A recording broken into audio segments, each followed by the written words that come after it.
பாவம் அவன் தண்ணுக்குன்னு ஒன்று அவங்க அம்மாவுக்கு கவரிங் சாமான் விற்றா 5 ரூபா 10 ரூபா. அவங்க அப்பா பெட்ரோல் பங்க்கில் பெட்ரோல் விட்டா 10 ரூபா கூலி பாலா கேபி பாலா அவனை எப்படி திட்டுறாங்க? அவனுக்குன்னு 10 ரூபாய் எடுத்து வைக்கலாம். பாலான்னு எல்லாருக்கும் ஹெல்ப் பண்ணுறாங்களே யூடியூப்ல வரானா அப்படி அவன் எப்படி தெரியுமா பேசுறாங்க? அப்படியே வயிறாக எரியுது. அவன் ஊருக்கு வந்து தனக்குன்னு எடுத்து வைக்கலாமா? அவன் ஊருக்கு தான் தானம் பண்ணுறான். அந்த பிள்ளைய கையில் கிடைச்சி சத்தியமாக நான் கட்டி பிடிச்சி கொஞ்சம் எடுத்துவேன். ஆனால் எல்லாம் இன்னைக்கு அவன் தான் ஏமாத்துறான், அதை பண்ணுறான், இதை அவன் என்னத்தை ஏமாத்துறான்?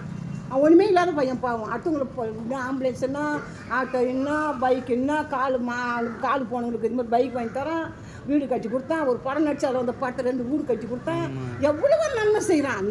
சரிங்க குறை சொல்கிறாங்க, நல்லா தான் இருக்க மாட்டாங்க அவனை பாவம்.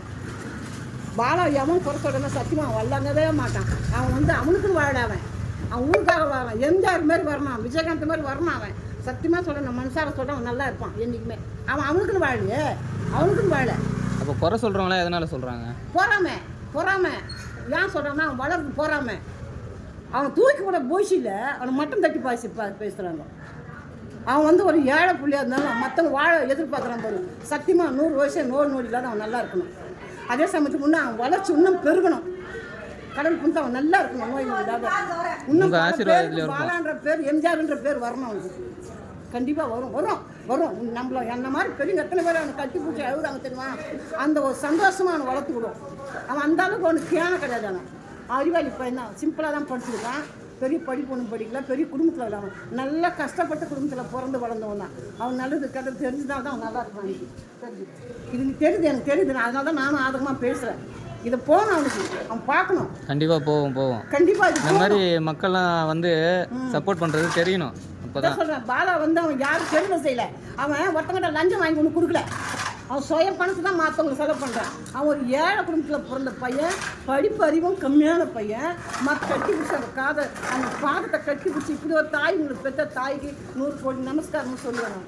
இப்படி ஒரு தாய் பெற்ற பிள்ளைகளுக்கு எவ்வளோ நன்றி சொல்லணும் தெரியுமா? அவங்க தனுக்குன்னு வாழாமல் அடுத்தவங்களுக்காக வாழ்கிறாங்க. அவன் சம்பாதிய காசெல்லாம் அவன் பங்களா கட்டலாம், வீடு கட்டலாம், கார் வாங்கலாம், அவன் சந்தோஷமாக இருக்க, ஒரு கல்யாணம் பண்ணிக்கலாம், அவன் கொண்டாட்டி பிள்ளைங்களோட அவன் நல்லா இருக்கலாம். அதை விட்டுட்டு ஊருக்கு செலவு பண்ணுறதுமே குறை சொல்கிற நாய்க்கு நல்லாவே இருக்க மாட்டாங்க. உண்மையாக சொல்கிறேன். பாலாவை எவன் குறை சொல்கிறேன்னா லாரன்ஸ் யார் குறை சொல்கிறாங்களோ? ஏன் சூர்யா சார் எடுத்துக்கோ. சூர்யா சார் எவ்வளோ பிள்ளைங்களை படிக்க வச்ச வாழ்க்கையில் வளர்ச்சி உண்டாக்குறாரு. அது எவ்வளோ பெரிய காரியம். எவ்வளோ நன்மை செய்கிறாங்க. நன்மை செய்கிறவங்களை குறை சொல்கிற நாய்க்கு பல பேர் உண்டு. ஆனால் அவங்க நல்லா இருக்க மாட்டாங்க. அடுத்தவங்களை குறை சொல்கிறாங்க. இவங்களும் அடுத்தவங்களை வாழ வச்ச கற்றுனீங்களா? நீங்கள் எவ்வளோ நீங்கள் பல பேர்கிட்ட பல கோடி இருக்குது. யாருன்னா முன் வர்றாங்களா? அவன் ஏழை, என்ன மாதிரி அவனும் ஒரு ஏழை. அவன் ஏழைக்கு தோல் கொடுக்குறான் பார்த்தியா?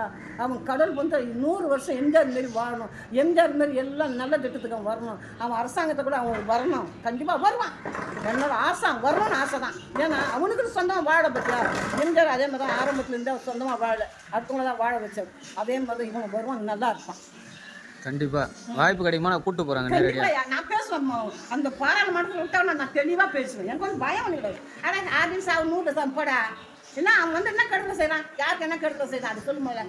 அவன் சொந்த சம்பாதனை பல கோடி ஜனத்துக்கு செலவு பண்ணுறான். அதுவும் லட்சமாக செலவு பண்ணுறான். ஒரு குழந்தைக்கு அறுவை சிகிச்சை பண்ணுறதுக்கு எத்தனையோ லட்சம் கொடுத்தான். எவனுக்கு நீ பணம் வருதான்? ஏழை துண்ட சோறு இல்லாது. அவங்க அப்பா பெட்ரோல் பங்கில் வேலை செய்கிறாங்க. அவங்க அம்மா பித்தளை நகை விற்றா 5 ரூபா 10 ரூபாய்க்கு அந்த தாய் விற்கிறாங்க. அவங்க என்ன சொல்கிறாங்க? அவங்க அம்மா அப்பா என் பிள்ளை ஊதாத்தனமாக செலவு பண்ணல, மற்றவங்களுக்கு செலவு பண்ண. அந்த எப்பேற்பட்ட தாய் தாக்கப்போ பிள்ளைக்கு சப்போர்ட் பண்ணுற தாய் தாக்கப்பேன். இப்படி ஒரு பிள்ளையை பெற்றுக்கு அவங்க 100 கோடி புண்ணியம் பண்ணியிருக்கணும். அவங்க ஒரு அண்ணன் தம்பி பிள்ளை தாய் தாக்கப்போலாம் பெற்ற பிள்ளைங்க கூட அந்த அளவுக்கு முன்ன செய்யறது. இன்னைக்கு யார் பெற்ற பிள்ளையோ ஊருகெல்லாம் போய் செலவு பண்ணுறான். அவனை குறை சொல்கிறாங்களே, நல்லாவே இருக்க மாட்டாங்க குறை சொல்கிறாங்களாம். சரியா? சரி